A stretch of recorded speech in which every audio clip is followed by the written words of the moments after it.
tout le monde. Donc, on m'a posé une question extrêmement pertinente.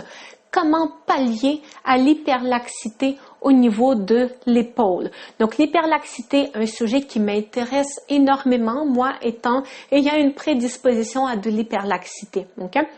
Donc, on va commencer par comprendre c'est quoi l'hyperlaxité, ok? Puis, que ce soit l'épaule, n'importe où, l'hyperlaxité, c'est ce qui est en train de se passer au niveau de l'articulation, c'est pas mal la même chose, ok? Donc, l'hyperlaxité, ça touche laxité, ça réfère à ligaments, donc hyperlaxe, ligaments qui ne font pas bien leur travail. C'est quoi les ligaments? Donc, on a deux os, hop, un os ici, un autre os là. Les ligaments, c'est en quelque sorte, en très résumé, ce sont les structures, les tissus qui vont relier les os entre eux. OK? Donc, on peut avoir, par exemple, si je prends le genou, on a des ligaments croisés. Donc, un ligament qui va passer, hop, de là à là, un autre qui va passer de là à là. Au niveau de l'épaule, extrêmement compliqué. Le système de ligaments, il en a beaucoup de ligaments. La structure de l'épaule est très complexe. C'est ça, beaucoup de ligaments. Donc, quand on a l'hyperlaxité, ben, ça veut tout simplement dire que les ligaments ne font pas bien leur travail de stabiliser l'articulation parce que c'est ça leur travail primaire des ligaments, c'est de stabiliser l'articulation. C'est de faire en sorte que l'articulation fait uniquement les mouvements pour lesquels elle est designée, pour laquelle cette articulation est faite de faire, ok? Qu'il n'y a pas de mouvement, par exemple, si je prends le genou, normalement, notre genou, il fait le mouvement de flexion, d'extension, ok? C'est tout. Il ne devrait pas vraiment y avoir de mouvement sur les côtés, peut-être très minime, ok? Donc, les ligaments, c'est ça que ça permet, ça évite à notre articulation de bouger dans les directions dans lesquelles elle n'est pas supposée de bouger. Et au niveau de l'épaule, c'est extrêmement complexe, ok? Parce qu'au niveau de l'épaule, je peux faire le mouvement vers l'avant, je peux faire le mouvement de côté, ok? Donc, les ligaments qui seront en jeu ne seront pas forcément les mêmes. Les ligaments qui vont stabiliser l'articulation ne seront pas forcément les mêmes dans tous les mouvements de l'épaule que je vais faire, ok? Donc, l'hyperlaxité, une autre chose, oui, pourquoi c'est pas une très bonne chose? Mais tout simplement parce que si le ligament ne retient pas très bien l'articulation, il y a plus de risques qu'il y aura trop de mouvements inutiles. Au niveau de l'articulation, il y aura plus de friction. Il y aura plus de friction principalement qui va endommager l'articulation plus rapidement, qui peut mener à l'usure prématurée au niveau de l'articulation. On peut développer aussi une hyperlaxité au niveau d'un ligament, comme plus à un endroit spécifique, suite à une blessure, à une entorse par exemple. On se blesse, puis après cette blessure, durant la blessure, durant l'accident, le ligament s'étire trop. Peut-être qu'il y aura des micro-déchirures qui vont se former au niveau du ligament, ce qu'on appelle une entorse, ok? Donc, le ligament subit trop de stress qu'il n'est pas capable de supporter. Puis ensuite, même quand la blessure sera guérie, ce ligament va rester moins fort, moins résistant, ok? Il va avoir cette prédisposition à peut-être s'étirer un peu trop, ok? Il va moins bien faire son travail de stabilisateur de l'articulation. Donc, ça, c'est la première chose qui n'est pas nécessairement une bonne chose quand on présente de l'hyperlaxité. Une deuxième chose qui est extrêmement importante, puis un peu moins connue, c'est que quand on présente de l'hyperlaxité, ça affecte la proprioception. La proprioception. J'en parle souvent dans mes vidéos de la proprioception. À quoi ça sert la proprioception? Il y a des récepteurs qui se situent à l'intérieur de notre articulation, en quelque sorte, ok? Puis, ces récepteurs vont capter l'information de ce qui est en train de se passer au niveau de cette articulation, au niveau des structures de l'épaule. Pas que l'articulation, au niveau des structures de l'épaule tout court. Comment elles sont positionnées une par rapport à l'autre? C'est la proprioception qui va nous permettre de détecter est-ce que on se retrouve dans une position à risque de blessure, justement. Est-ce que ce tendon est un peu trop étiré? Là, si je continue à faire le mouvement, c'est grâce à au sens de la proprioception que vous allez savoir que, non, il faut pas que j'aille plus loin. Parce que si je vais aller plus loin dans ce mouvement, mon tendon va se déchirer, ok? ou il va subir une lésion partielle, ok? Bref, il va s'inflammer. Il y a quelque chose de pas très bien qui va se passer au niveau du tendon en question, ok? Puis, quand on présente de l'hyperlaxité, ça fonctionne moins bien, cette communication entre la structure en question, l'épaule, dans notre cas, et le cerveau, ok? Donc, peut-être qu'une personne, donc souvent les personnes qui sont hyperlaxes, elles sont capables d'aller trop loin dans un mouvement, ok? Donc, c'est un peu une définition aussi de l'hyperlaxité. On est capable d'aller plus loin que la moyenne. On est capable de faire le mouvement plus loin. Puis, une des raisons pourquoi on est capable d'aller plus loin, c'est parce que ce système de protection fonctionne moins bien. Chez une personne qui est en santé, ok, d'habitude, quand notre bras est à 170, 180 degrés maximum ici, notre corps est en train d'indiquer à notre cerveau, non, tu sais, il faut pas aller plus loin. Si tu vas encore plus loin, ben, tu risques de te blesser. Mais chez une personne hyperlaxe, ça va pas donner ce signal, en tout cas pas aussi intensément. Donc, une personne hyperlaxe, avant d'avoir ce signal, elle va être capable d'aller plus loin, ok, dans le mouvement.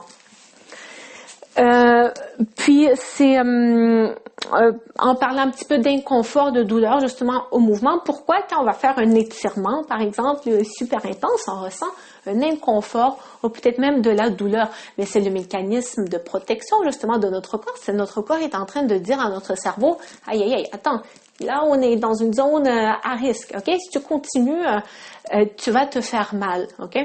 Puis, il y a autant certaines personnes en présence de certains problèmes au niveau du système musculo-squelettique, chez qui ce système de protection va être trop actif. Donc, il faudra un peu travailler justement au niveau du système nerveux pour l'apaiser un peu, pour que notre système nerveux accepte en quelque sorte à ce qu'on soit capable de faire un mouvement d'une amplitude un petit peu plus grande. Par exemple, si une personne rendue là, elle fait comme « Ah non, non, j'ai trop mal, ok ?» Puis si les radiographies, les imageries médicales confirment qu'il n'y a pas de lésion significative au niveau de l'épaule, que normalement, la personne devrait être capable de faire le mouvement plus haut, mais qu'il a des douleurs, le mécanisme de défense se déclenche à ce niveau. Il aura du travail à faire pour le calmer un peu, ce système de défense, de protection en quelque sorte. Mais chez les personnes hyperlaxes, c'est l'inverse, ok? Il n'est pas assez vigilant, ce système, ce mécanisme de protection, ok? Donc, il faut faire extrêmement attention quand on est une personne hyperlaxe, particulièrement avec les étirements, ok? Donc, les étirements passifs, surtout, sont à proscrire chez une personne hyperlaxe. Donc, si on regarde une épaule, je vous déconseille fortement de faire, par exemple, si on regarde la posture, la posture Matyasana, une torsion du tronc dans le yoga, je vous déconseille fortement de, par exemple, mettre votre bras ici, puis essayer de pousser avec votre bras pour, en allant chercher une rotation interne un peu extrême. On veut pas faire ça, ok? Tout comme peut-être faire ce genre de choses-là aussi, ce sera pas très bien. Si vous vous mettez au mur, puis vous tirez comme ça ici, pas très bien non plus. Allez excessivement en hauteur. Ouais, voilà. Essayez d'aller trop en hauteur. Essayez d'aller trop en arrière.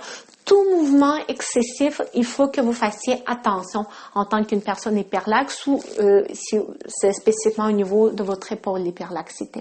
Donc, qu'est-ce que je vous encourage à pratiquer si vous avez une hyperlaxité au niveau de l'épaule? C'est de connecter, grâce à des postures de yoga que je vais vous montrer, de vous pratiquer à connecter le bras à votre tronc.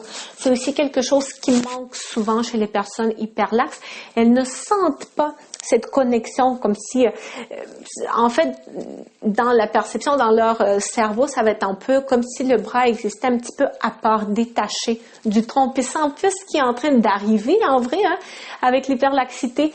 Au niveau de l'articulation, la connexion est moins forte. Hein, puis, on peut avoir cette impression que, c'est ça, le bras est un peu à part, notre tronc est un peu à part. Donc, on veut se pratiquer à connecter le bras au tronc. Puis, la meilleure façon de le faire, c'est avec la posture de la table dans le yoga. On peut le faire aussi au mur. Dans ce cas, ce sera plus la posture de la table. Donc, ce que je vais faire, je vais vous faire une démonstration au mur.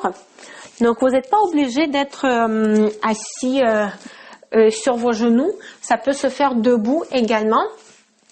Donc, ce que vous allez faire, vous allez placer vos mains à la largeur des épaules. Donc, ça va même mieux se faire debout, OK, que assis. Mais pour que vous voyez mieux, moi, je vais le faire sur les genoux.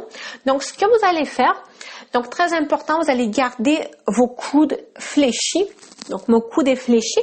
Puis, vous allez vous assurer aussi de rentrer les coudes un petit peu vers l'intérieur. Donc, on ne veut pas avoir de coudes vers l'extérieur. Les coudes sont vers l'intérieur. Puis dans cette position, ce que vous allez faire, vous allez pousser contre le mur. Ça, c'est la première chose que vous allez faire. Puis vous allez imaginer aussi que vous voulez séparer les mains. On ne veut pas voir deux mouvements. Tout ce que ça va créer, c'est une force isométrique tout le long de votre bras, en partant d'ici jusqu'à votre omoplate. Et c'est ça qui va vous permettre de sentir cette connexion de votre bras à votre tronc. Donc, je refais l'exercice du dos. Donc, voilà, on est comme ça. Donc, les coudes rentrent vers l'intérieur, mais avec les mains, en même temps, vous faites comme si vous repoussez le mur, puis vous imaginez que vous voulez éloigner une main de l'autre. Donc, dans les directions opposées.